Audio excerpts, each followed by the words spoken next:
It's the Fun Kids Science Weekly. This week, we're chatting to someone incredible who has done a lot.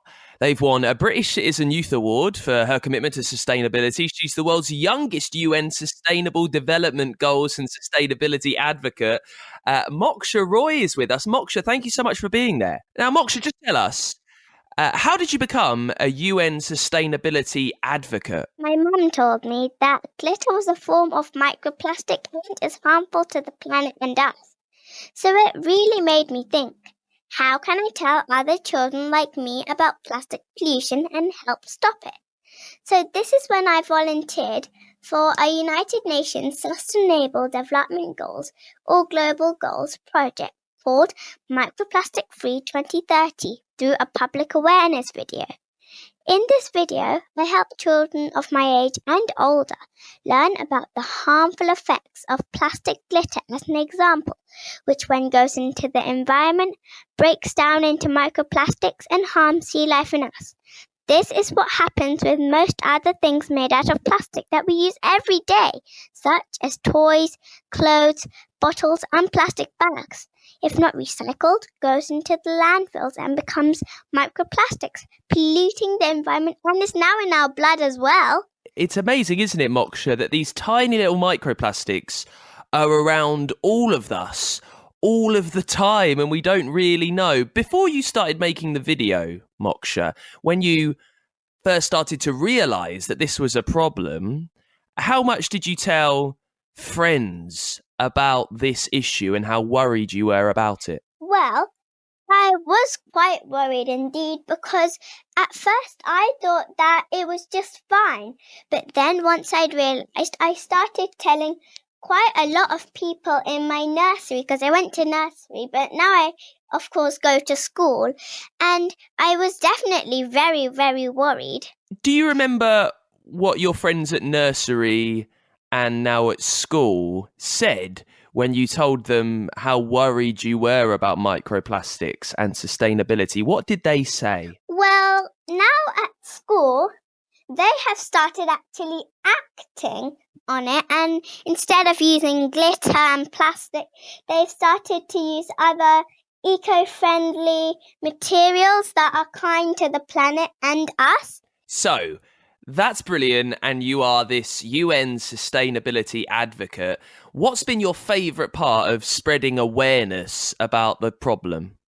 Well, my favourite part of spreading awareness on this issue is when I get to see real change happen and I see people making changes, even really small ones, which can have a big impact on the planet, me and you.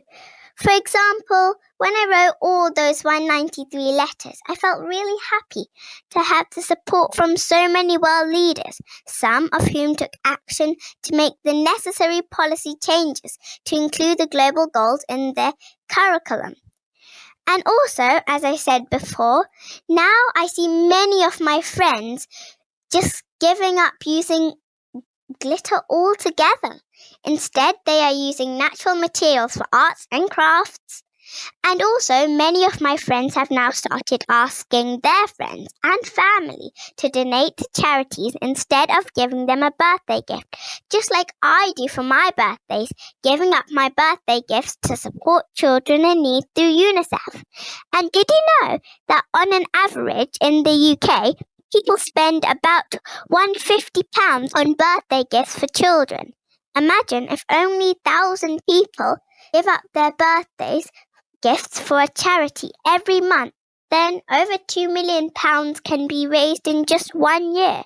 Together, we can stop so many unwanted plastic gifts from going into the landfills. Wow, it's amazing that that's how much we kind of spend on birthdays, and what a brilliant idea to send them to charity.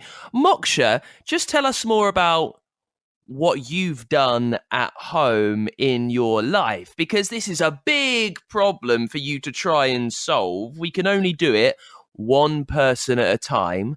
So what little changes have you made, apart from the birthday presents, that gets you thinking about how you're using microplastics? Well, now it's summer, lots of the bees are coming out. Bees actually die once they've stung someone, so I home, I saw this big furry bee and it was crawling on our carpet. At first I got a little scared, but then I realized it must have got hurt. So I got some sugar water for it and let it go outside, and then it started flying again. That's a brilliant idea and some fantastic tips and advice there. Do you have any other tips, Moksha? Stuff that maybe we can do to try and reduce our emissions and how we're affecting the planet? Well, we all know about the usual things we should be doing to reduce emissions, like using less cars and walk and cycle more, switching off lights, using less water, use solar and wind energy and plant more trees. But there are some unusual ones that we might not think could add to the emissions. For example, when we need a new school uniform, we could go and buy a brand new one or get one from the outgrown uniform sale. So the choices we make can decide if we're adding to the emissions or not. And we also rarely think of food waste as a cause for emissions. But millions of tons of food are wasted every day, and we need so much energy to make and transport food. We should also have a balanced diet and not eat meat and fish every day. That way we could reduce emissions quite a lot. We all know that meat farm gives out loads of methane, adding to the emissions.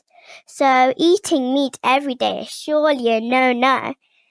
And if we eat fish every day, we cause overfishing that leads to lack of fish in the sea and oceans, spoiling the ocean's ecosystem, which is the largest carbon sink, protecting the planet against climate change. If we carry on doing this, the ocean's ecosystem will be damaged and we'll have a planet destroyed by climate change. You're 7 years old and you have the longest and maybe best title of anyone I've ever met, let alone someone 7. I'll say it again. You won a British Citizen Youth Award for your commitment to sustainability. You're the world's youngest UN Sustainable Development Goals and sustainability advocate.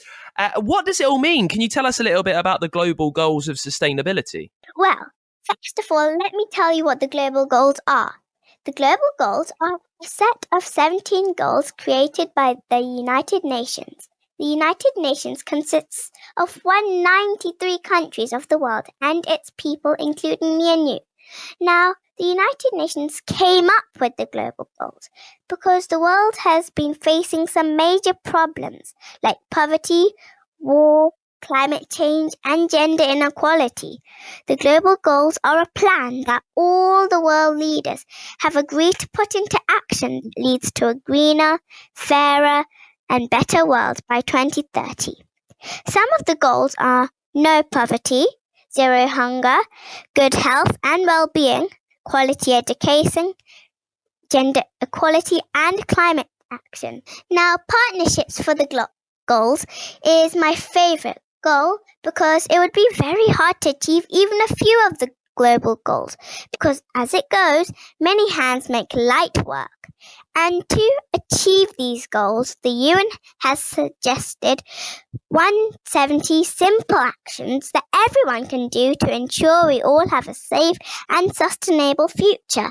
Moksha, you know old people, you know adults and grown-ups. Yes. They can be quite sad and a bit negative about the future of the planet, can't they sometimes? I think I'm not doing anything special because I am doing something which I think everyone should be doing.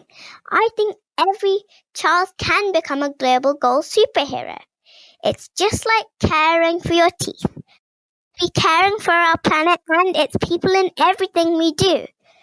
Just by planting some trees or switching off lights, we cannot solve the big problems the planet is facing today. We need to do more to help. Children can start by introducing the 170 actions to their parents that the UN has suggested to achieve the goals. If every family can make simple changes to include sustainability in everything they do, we can make a real difference. They say, if you care, you'll protect it. So if you just care for yourself and make small changes, you'll be absolutely amazed how your actions have a ripple effect, positively impacting the planet and people around you and millions of miles away. My last question, Moksha, and we've spoken about how sometimes adults and grown-ups can be a bit negative. How do you stay so happy and positive when thinking about the future of our world? Well, I know that when I grow up, there are two possible worlds. There can be a world where everything is gloomy, lots of children sad on the streets with their families, and it's a really, really sad, horrible world. Or when I grow up, there could be another world where nature is happy, everyone has a home, fresh water, they're safe, and animals are also protected from poaching and from being killed or hurt. And also, there all the seas are clear and the beaches are clean. Wow, it's amazing that you stay so happy and so positive and that you're doing so much. Moksha Roy, thank you so much for coming and chatting to us today. Well, thank you so much, Dan, for inviting me here.